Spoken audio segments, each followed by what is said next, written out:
So, do you miss Vince McMahon now? News coming out of WWE that the Survivor Series, that WrestleMania, that in 2027 will be going to Saudi. And look, the WWE has been going over to Saudi, what, I think now 10 years, right? As I turn off the radio, they have built themselves a following of some sort. Is 10 years enough of a following? I don't know.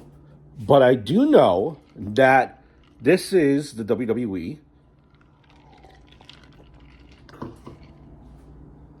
And it is not Vince McMahon's WWE. It's not a territory anymore. It's not treated as a territory anymore. The Gagnes are not running WWE. Vince McMahon is not running WWE.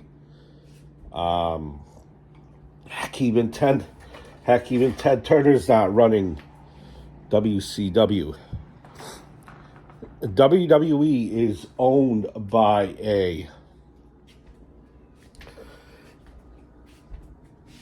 huge ass company,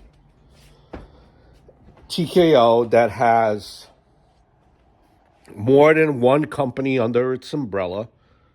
And I don't know the financial books of it, but I know one of them is the UFC.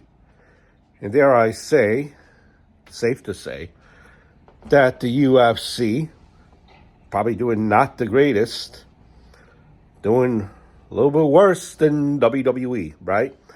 So when you're under an umbrella, sometimes you gotta rob Peter to pay Paul, right? So you're taking a company, maybe a UFC, that is not doing the best of bests, and the WWE is going to help out the UFC a little bit there as far as the income. You're going to move things around, right?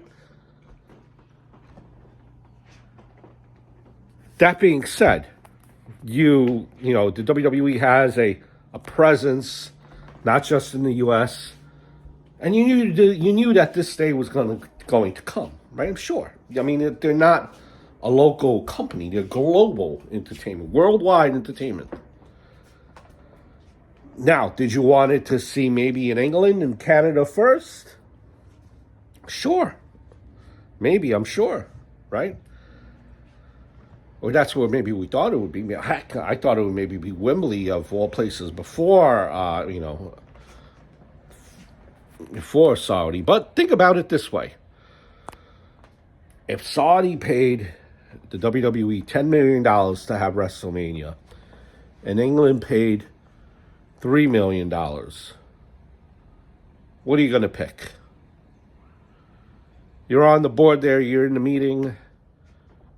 Are you going to say in that meeting room, well, Hunter, Triple H, I think we should bring WrestleMania to England for $3 million as opposed to, or $5 million as opposed to the $10 million that the Saudi is giving us?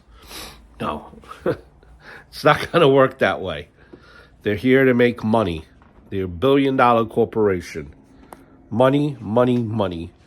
And they're going to go to the place that's going to give them the most money because they're about making money. That being said, with a WrestleMania, and there's still time, with a WrestleMania being elsewhere overseas, especially the Saudi, they're into like the big names. They probably requested Yokozuna a few times, not even realizing that Yokozuna's not around. You know what I mean? So you might be able to see these dream matches, I think. That's something you look forward to. Are you interested in maybe seeing Steve Austin again? Are you maybe interested in seeing that dream match of The Rock versus Roman Reigns? Because you know a lot of money will be thrown out. Could you resist temptation? Do a lot of these legends have it in them for one more match? Do you even want to see one more match? Do you even want to revisit that? And who knows? Maybe on that WrestleMania, there might be something going on here in the States. Maybe I don't know, something to kind of look. There's 2027. There's still some time to work on that, but I am not shocked that it's going to Saudi. TKO, they're a huge corporation. Everything is about numbers. They're not a mom and pop organization. They could care less, unfortunately, about your feelings. They have a business to run and money to make. Dare I even say there is no such thing as loyalties with these big corporations. Trust me. If you ever worked for a big corporation, you know that it's all about business.